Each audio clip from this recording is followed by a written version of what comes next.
Moreira, primer candidato a concejal por el Frente de Izquierda. Gracias por tu tiempo primero. Contanos cómo fue un año más que se presentan, no es el primero que están participando de las elecciones en el distrito. Contanos cómo fue el armado de la lista en este caso. Bueno, muchas gracias primero por la nota, Daniela, muy amables.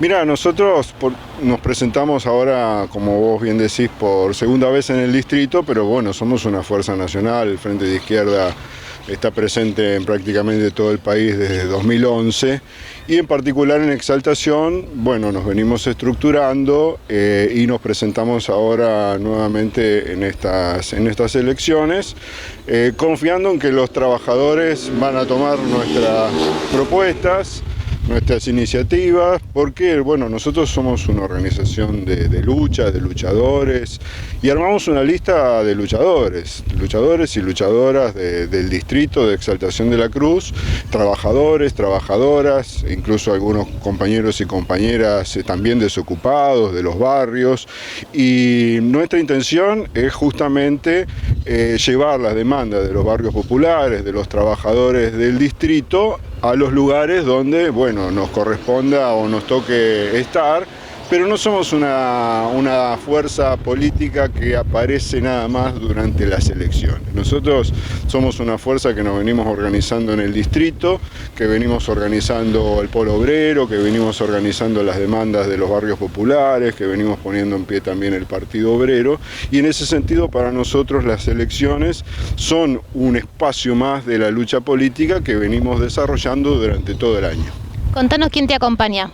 Bueno, nuestro candidato local es Oscar Bordalota, pero tenemos que decir que los candidatos nacionales son muy importantes, porque acá, lamentablemente o no, las fuerzas políticas mayoritarias, las fuerzas políticas tradicionales, Nani, Sancho, quieren eludir las responsabilidades políticas que tienen sus coaliciones de gobierno. Forman parte de coaliciones de gobierno que han gobernado a la Argentina y que la han dejado en la ruina. 45% de pobreza, desocupación, bajos salarios. Nani, Sancho y todos los demás tienen que hacerse responsables de las coaliciones políticas que representan a nivel nacional.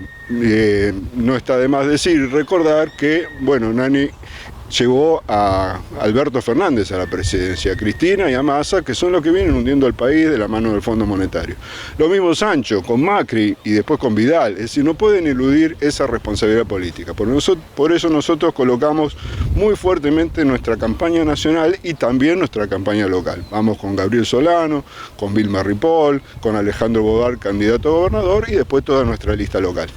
Bien, ¿qué crees que podés aportar desde el Consejo Deliberante para justamente solucionar las problemáticas que ves en los barrios? Mira, nosotros podemos aportar nuestras ideas, nuestras demandas, nuestra lucha y nuestra organización.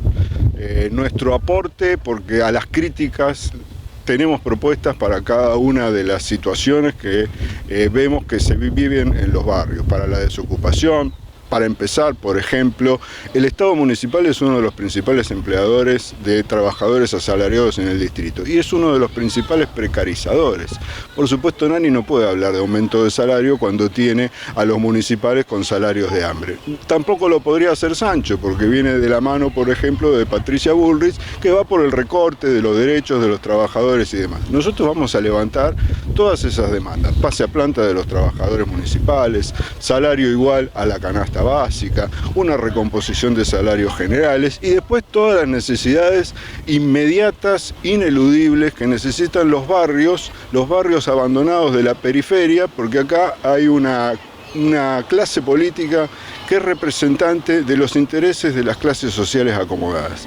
Nosotros queremos representar claramente los intereses de los trabajadores, de las trabajadoras, de los desocupados, de los precarizados, de los barrios que viven en las peores situaciones, cuando hay inundaciones, cuando hay sequía, bueno, calles que no se arreglan, asfalto que no está. Plan de viviendas, acá hace falta un plan de viviendas, hace falta tener en claro cuáles son las tierras fiscales, por eso nosotros hablamos de un banco de tierras disponibles para un verdadero plan de viviendas populares que satisfaga la necesidad de las familias obreras y que esté al alcance de sus posibilidades de pago. Hay muchísimas demandas en los barrios, muchísima insatisfacción en los barrios y los trabajadores claramente no confían en estas propuestas porque ya saben que ni Alberto le llenó la heladera, ni lo va a hacer tampoco Bullrich. Por eso nosotros decimos que el voto rebelde, que el voto bronca, que el voto que lleva también una propuesta de cambio, de transformación profundo, es el voto al Frente de Izquierda,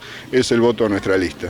Con respecto a salud y educación, que son dos pilares fundamentales del oficialismo, ¿qué mejorarías, qué cambiarías? Mira, yo soy docente, así que conocemos las dificultades que hay en las escuelas públicas.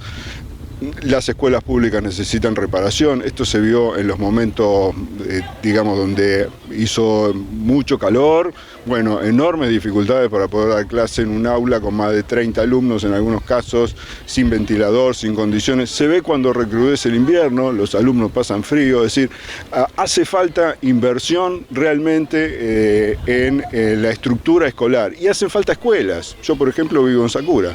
Sakura es un barrio que ha crecido mucho, hay muchas familias trabajadoras y es un coto de casa de un colegio privado. No hay escuela pública, por ejemplo, en Sakura.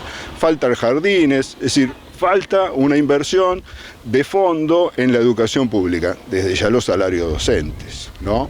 Los salarios docentes están por debajo de la canasta básica, un salario inicial, es decir, en esas condiciones la educación pública viene sufriendo el ajuste que está aplicando el gobierno nacional, la reducción del presupuesto que aplica el gobierno nacional y que también aplica Kicillof en la provincia de Buenos Aires. Eso se refleja también en Exaltación de la Cruz. En salud, en este caso, siendo el municipio el que obviamente gestiona, porque tenemos un hospital municipal y bueno, siendo el único efector de salud, ¿no? A nivel local, digo, no tenemos otras clínicas ni sanatorios dentro del distrito. Mira, nosotros defendemos la salud pública, defendemos la herramienta de la salud pública, pero queremos ponerla también en manos de los trabajadores. Por ejemplo, la compra de insumos de los hospitales y todos los efectores públicos tiene que estar bajo control de los trabajadores para evitar negociados, etcétera, etcétera. Pero además hay que darle cobertura a toda la demanda de salud del municipio, del distrito, y eso también tiene que ver con los salarios. Si en la salud pública los enfermeros y los médicos ganan salarios de miseria, lógicamente no va a haber enfermeros suficientes ni médicos suficientes para cubrir toda la demanda. Hay que reforzar con el presupuesto, pero también hay que reforzar el salario de los trabajadores de la salud. Es fundamental. En el hospital de Capilla hubo un intento de los trabajadores de organizarse para un reclamo salarial que nunca fue satisfecho. Es decir, hay que empezar por el salario de los trabajadores de la salud. Muchas gracias, Pepe. Muchísimas gracias a vos.